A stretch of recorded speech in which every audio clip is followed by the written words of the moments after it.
अवध में राम रघुराई खेले संगे संगे चारों भाई खेले।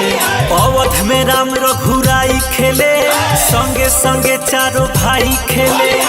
सारा जगतिया में भइल बाटे सोरे हो।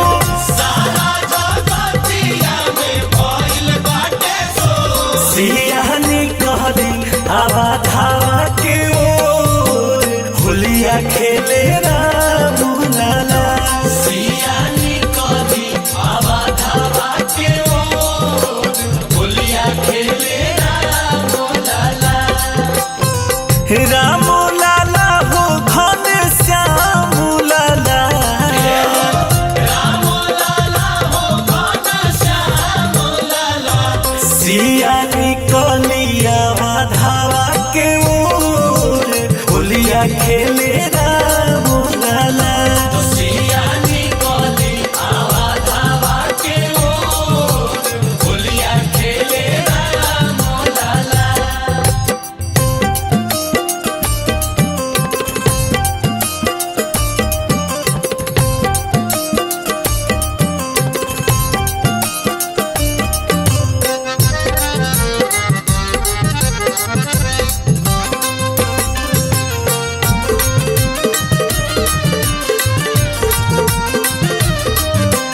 एक और होली खेले राम लक्ष्मण।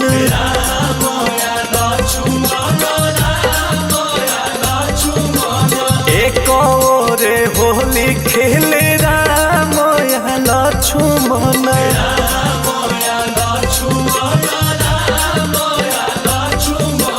बिचावा में भरत भुआल होलिया खेले राम लाला। सियानी कहली आवा धावा के ओर होलिया खेले राम लाला।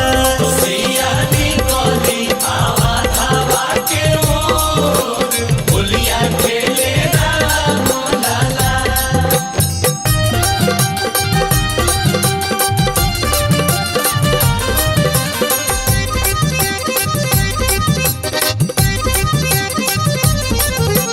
कोशिला के राम सुमित्रा के लक्ष्मण।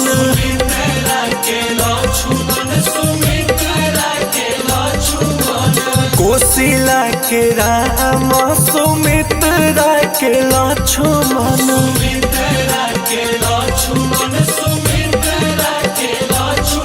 आहे के कई के भरत भुआल होलिया खेले राम लाला। तो सियानी कली आवा धावा